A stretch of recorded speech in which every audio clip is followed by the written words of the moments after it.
Hello, awesome people. I hope you are having an amazing day today. Today, I want to take a look at my thoughts on 1943's movie serial called Batman. For you folks, it stars the Caped Crusader. This is the first appearance by him on movie screen or TV screen, which would have been before then, or regular movies too, on the movie serial side of things. It's a 15-part adventure. It's made by Columbia Adventures.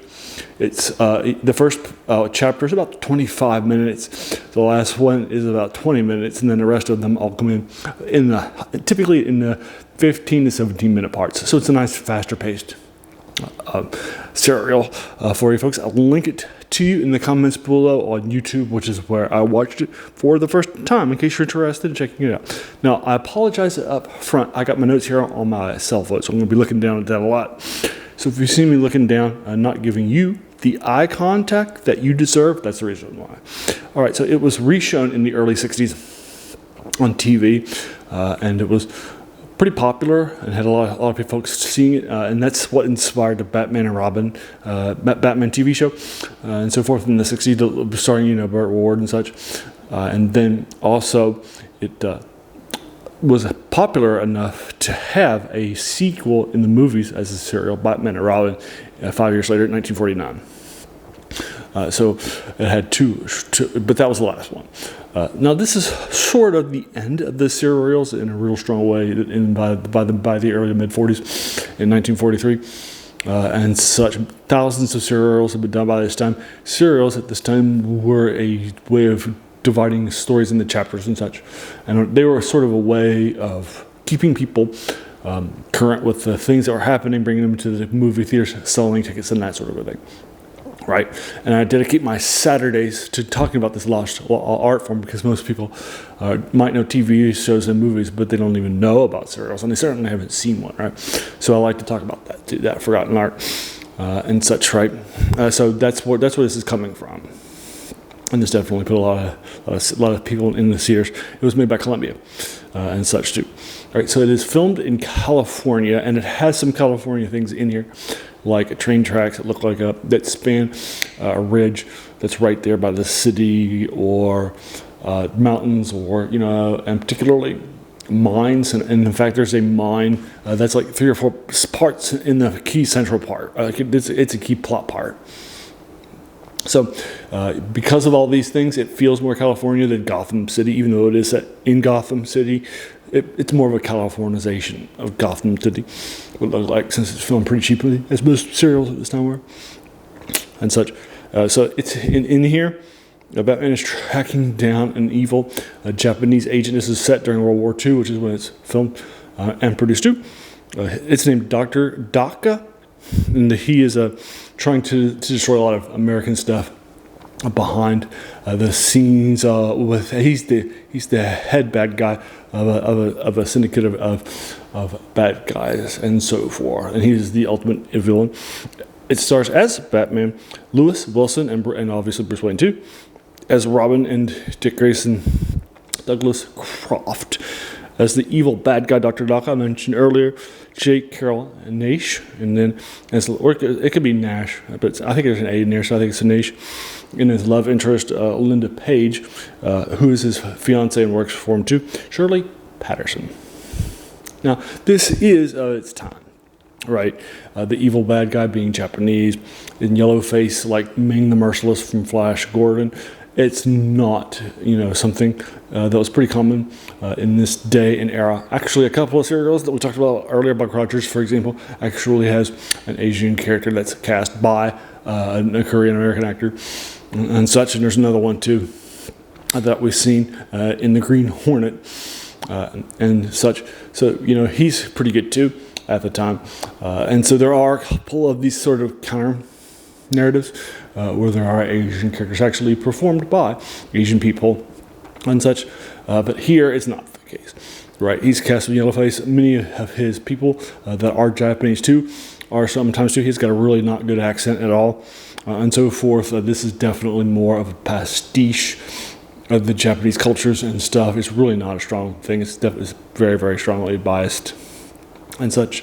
And it's because it is of its time. It has a lot of anti-Axis. Remember, this is right after Japan bombed us, right? And so forth.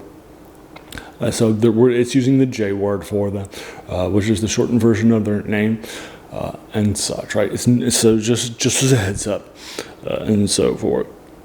And so the early narration in like the first chapter talks about Japanese internment camps, and so forth, and happens to Gotham City too. And so that's also happening too, and such. Now, also note that very few changes were made to this to make it better for the movies.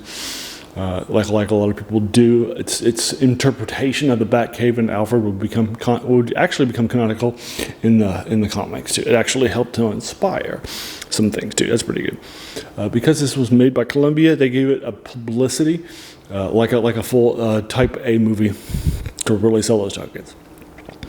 So here are my quick thoughts. Again, spoiler free. I don't like to do a deep dive into the spoiler side of things, even though it's from the 40s. It's right, and it's on YouTube. But I still like to keep it spoiler free. So here are my quick thoughts. The anti-Axis and the anti-Japanese things they don't hold up strongly on my first watching. Having back out, it's not as strong as I probably would have been at the time, and it's. With the Batman, because it doesn't have the budget of a movie, it shows up on a lot of the sets. For example, the Batmobile is just a car. It's not actually a Batmobile. Compared to the Green Hornet, which actually has the Green Hornet mobile, which is actually a different car, style car, right? And such. So you can compare it to that as an example, and such of things that I talked about earlier. And it shows up with that on the screen. And so forth. With some of the sets, some of the designs, it's fast paced though, because all the chapters are pretty small.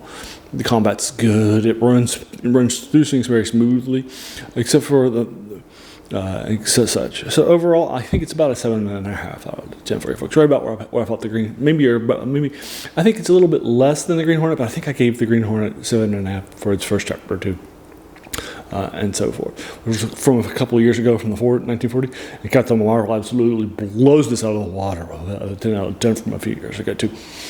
But I do think it's okay. I think it's definitely worth your time. 7.5 with those caveats and such. Now, as a reminder, like I talked about before, I'm definitely passionate about movie serials. I've been for a long time because of this lost art form.